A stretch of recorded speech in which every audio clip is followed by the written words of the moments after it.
Wala mang ulan kagabi sa Maynila pero binaha ang ilang lugar doon kaya inilikas pa rin po ang ilang residente.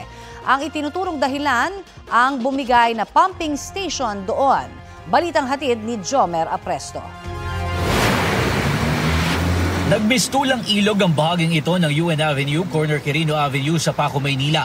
Yan ay kahit wala namang ulan na naranasan dito mula pa kagabi. Ayon sa Barangay 672, bumigay ang Paco Pumping Station na nagdulot ng tuluyang pagbaha sa kanilang lugar. Nagbomba sila ng umaga kasi umiinit po yata yung kanilang motor.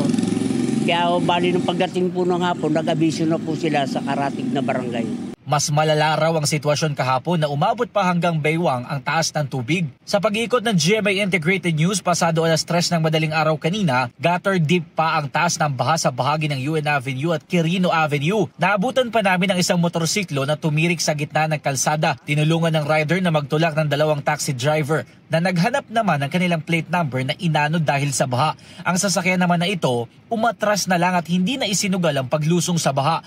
Maging ang barangay hall ng Barangay 672, inabot din ng tubig. Ayon sa barangay, nasa halos 70 pamilya mula sa 6 na barangay ang inilikas kahapon. Nabawasan na raw yan ngayon dahil bahagyang humupa na ang tubig. Ang natira po rito is 3 barangay po. Bali ang families po sa akin po may 11. Tapos doon po sa kabilang barangay, meron po silang 8 na families.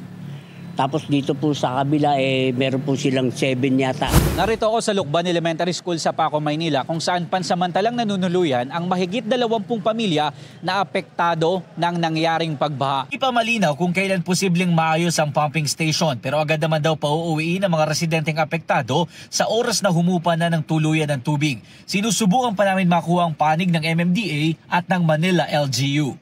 Jomer Apresto nagbabalita para sa GMA Integrated News.